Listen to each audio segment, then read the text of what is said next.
বিসমিল্লাহির রহমানির রহিম। Barrister A M Mahbubuddin Khokon Noakhali জেলার সোনাইমুড়ি উপজেলার ৮ নম্বর সোনাপুর ইউনিয়নের সোনাপুর গ্রামের এক সম্ভ্রান্ত মুসলিম পরিবারে জন্মগ্রহণ করেন। তিনি ২৬৮ নোয়াখালী ১ চাটখিল সোনাইমুড়ি আসন থেকে বাংলাদেশ জাতীয়তাবাদী দল বিএনপির মনোনীত ধানের শীষের সংসদ সদস্য পদপ্রার্থী। Barrister A M Mahbubuddin Khokon ৯ ভাই বোনের মধ্যে সর্বজ্যেষ্ঠ। তিনি স্কুল জীবনে নোয়াখালীর Gopalpur, Dhaka government laboratory high school, Mohammadpur government boys স্কুলে পড়েন। তিনি ঢাকা কলেজ থেকে এসএসসি ও এইচএসসি পাশ করেন। চট্টগ্রাম বিশ্ববিদ্যালয় থেকে বিএসএস ও ঢাকা বিশ্ববিদ্যালয় থেকে এমএসএস এবং এলএলবি ডিগ্রি লাভ করেন। যুক্তরাজ্যের university of Wales Lincoln's Inn থেকে ব্যারিস্টার অ্যাট ল সম্পন্ন করেন। বর্তমানে barrister A M Mahbubuddin Khokon Bangladesh supreme কোর্টের হাইকোর্ট ও আপিল বিভাগে সিনিয়র অ্যাডভোকেট হিসেবে আইন পেশায় নিয়োজিত। Barrister A M Mahbubuddin Khokon ছাত্র জীবন থেকেই জাগো ছাত্রদলের মাধ্যমে বিএনপির রাজনীতি শুরু করেন। বৃহত্তর নোয়াখালী জাগো ছাত্রদলের প্রতিষ্ঠাতা যুগ্ম আহ্বায়ক হিসেবে দায়িত্ব পালন করেন। এরপর ঢাকা বিশ্ববিদ্যালয়ে ভর্তি হয়ে কেন্দ্রীয় ছাত্রদলের রাজনীতির সাথে জড়িত ছিলেন। কেন্দ্রীয় কমিটির সদস্য ও সম্পাদক নির্বাচিত হন। এরপর পড়ালেখার তাগিদে বার অ্যাট ল পড়ার জন্য লন্ডনে চলে যান। ব্যারিস্টারি পাশ করে দেশে ফিরে আবার বিএনপির রাজনীতিতে সক্রিয় হন এবং বিএনপির কমিটির সদস্য নির্বাচিত হন। বিগত ১-১১ এর সরকার অসাংবিধানিকভাবে -2 ফর্মুলা ও সাংবিধানিক প্রক্রিয়াকে নস্যাৎ করার ষড়যন্ত্রের বিরুদ্ধে একজন আইনজীবী হিসেবে গুরুত্বপূর্ণ ভূমিকা পালন করেন। তারপর দেশনেত্রী Begum Khaleda Zia barrister A M Mahbubuddin Khokon ভাইকে বাংলাদেশ জাতীয়তাবাদী দল বিএনপির মনোনীত সংসদ সদস্য পদপ্রার্থী হিসেবে নোয়াখালী ১ চাটখিল সোনাইমুড়ি থেকে ২০০৮ সালে নির্বাচন করার জন্য মনোনয়ন প্রদান করেন। তখন একজন প্রার্থীর অনাকাঙ্ক্ষিত মৃত্যুর ঘটনায় ওই আসনে নির্বাচন পিছিয়ে যায়। তখন আওয়ামী লীগ সরকার গঠন করার ১২ দিন পর নোয়াখালী ১ চাটখিল সোনাইমুড়ি আসনের নির্বাচন অনুষ্ঠিত হলে ওই আসনের নির্বাচনকে চ্যালেঞ্জ হিসেবে গ্রহণ করে আওয়ামী লীগের জোর জুলুমের পরও নোয়াখালী ১ চাটখিল সোনাইমুড়ি আসনে বিপুল ভোটে সংসদ সদস্য নির্বাচিত হন।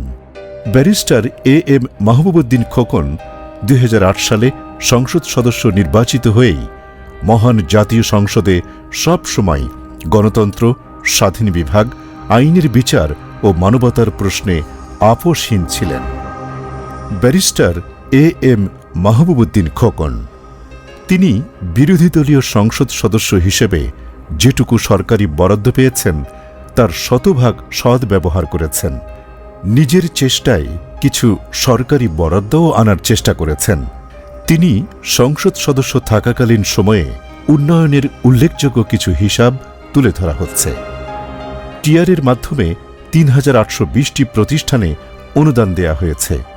প্রায় প্রত্যেকটি প্রতিষ্ঠানে একাধিকবার অনুদান প্রদান করা হয়েছে। কাবিখার মাধ্যমে ১৮৭টি মাটির রাস্তা নির্মাণ ও পুনর্নির্মাণ করা হয়েছে। এলজিইডির আওতায় ৫৯টি রাস্তা প্রায় ৩৩ কিলোমিটার পাকাকরণের ব্যবস্থা গ্রহণ করা হয়েছে। এলজিইডির আওতায় প্রায় ২০ কিলোমিটার রাস্তা মেরামত করা হয়েছে। অনেকগুলো ব্রিজ কালভার্ট নির্মাণ করা হয়েছে।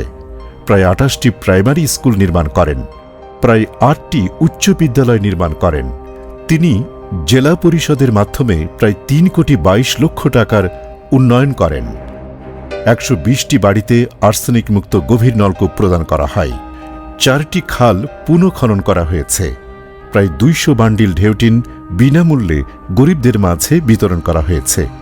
অনেকগুলো শিক্ষা প্রতিষ্ঠান এমপিওভুক্ত করা হয়েছে।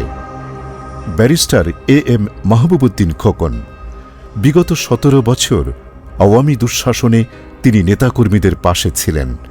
যত মামলা হয়েছে তিনি হাইকোর্ট থেকে জামিনের মাধ্যমে নেতাকর্মীদের পাশে থাকার চেষ্টা করেছেন এবং প্রতি সপ্তাহে এলাকায় এসে নেতাকর্মীদেরকে সাহস জুগিয়েছেন। দলীয় সকল কর্মকাণ্ড পালন করেছেন। নিজে ৪৩টা মামলার আসামি হয়েছেন, ২ বার গ্রেফতার হয়েছেন। তবু আইনের শাসন ও মানবাধিকার প্রতিষ্ঠার আন্দোলন থেকে সরে যান নাই।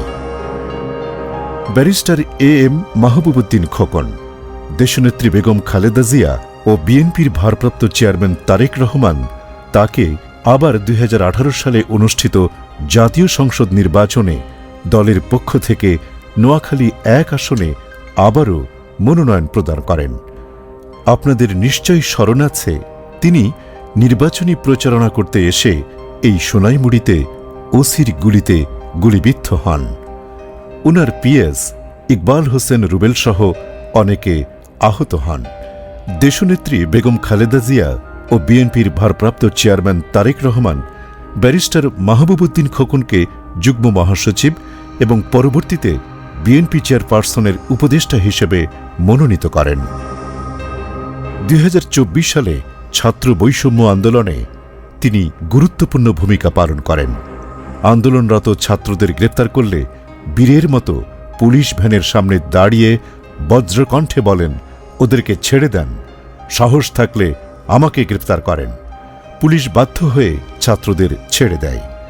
আন্দোলনরত ছাত্রদের সকল আইনি সহায়তার ঘোষণা দেন। প্রিয় এলাকাবাসী, ব্যারিস্টার মাহবুবউদ্দিন খোকন বাংলাদেশ সুপ্রিম কোর্টের আইনজীবী সমিতিতে একবার সদস্য এবং এরপর সম্পাদক হিসেবে টানা ৭ বার আইনজীবীদের প্রত্যক্ষ ভোটে নির্বাচিত হয়ে ইতিহাস সৃষ্টি করেন। এরপর সুপ্রিম কোর্ট আইনজীবী সমিতির সভাপতি নির্বাচিত হয়ে এখনও সে দায়িত্ব পালন করে আসছেন। সারা বাংলাদেশে আইনজীবীদের সংগঠন বাংলাদেশ বার কাউন্সিলে ২ বার সারা দেশে আইনজীবীদের ভোটে নির্বাচিত হয়েছেন। ব্যারিস্টার এএম মাহবুবউদ্দিন খোকন, ওনার স্ত্রী আতিয়া মাহবুব ঢাকা বিশ্ববিদ্যালয় থেকে রাষ্ট্রবিজ্ঞানে অনার্স ও এমএস ডিগ্রি লাভ করেন। পুত্র ব্যারিস্টার সাকিব মাহবুব রাফি বাংলাদেশ সুপ্রিম কোর্টের হাইকোর্ট ও আপিল বিভাগের একজন তরুণ প্রথিতযশা আইনজীবী। মেয়ে ডাক্তার সামিহা মাহবুব লন্ডনে এমবিবিএস সমাপ্ত করে বর্তমানে এমআরসিপিতে রত আছেন। ৯ ভাইবোনের মধ্যে ৪ জন ভাইবোন বিদেশে, ২ ভাই দেশে ব্যবসা করছে। ব্যারিস্টার মাহবুবউদ্দিন খোকন যুক্তরাষ্ট্র, যুক্তরাজ্য, Nepal, Bhutan, Singapore, Indonesia, Mauritius, চীন, Sweden, Germany, Greece, Italy, Spain, Ireland, Thailand, আরব আমিরাত, Bharat, Russia, Holland, Belgium, France, US, Switzerland, Malaysia, Portugal, Norway, Canada, মালদ্বীপ, দক্ষিণ আফ্রিকা সহ বহু দেশ ভ্রমণের অভিজ্ঞতা রয়েছে। তিনি বাংলাদেশ জাতীয় সংসদের সদস্য হিসেবে জাতিসংঘের অধীনে যুক্তরাষ্ট্র, কাতার সহ বিভিন্ন প্রোগ্রামে বাংলাদেশের প্রতিনিধিত্ব করেন। ব্যারিস্টার এএম মাহবুবউদ্দিন খোকন বাংলাদেশ জাতীয়তাবাদী দলের মাননীয় চেয়ারপারসন দেশনেত্রী বেগম খালেদা জিয়া ও দেশনায়ক তারেক রহমান আবারও ব্যারিস্টার মাহবুবউদ্দিন খোকনের উপর আস্থা ও বিশ্বাস রেখে নোয়াখালী ১-এর ধানের শীষের মনোনয়ন দিয়েছে।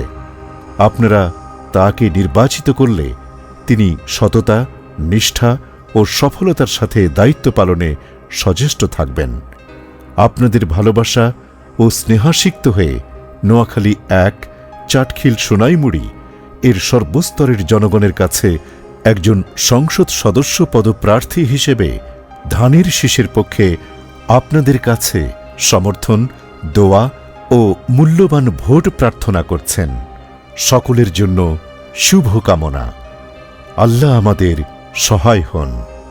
ধন্যবাদান্তে ব্যারিস্টার এএম মাহবুবউদ্দিন খোকন, প্রতীক ধানের শীষ, সভাপতি বাংলাদেশ সুপ্রিম কোর্ট আইনজীবী সমিতি এবং সম্মানিত চেয়ারপারসনের উপদেষ্টা বাংলাদেশ জাতীয়তাবাদী দল বিএনপি।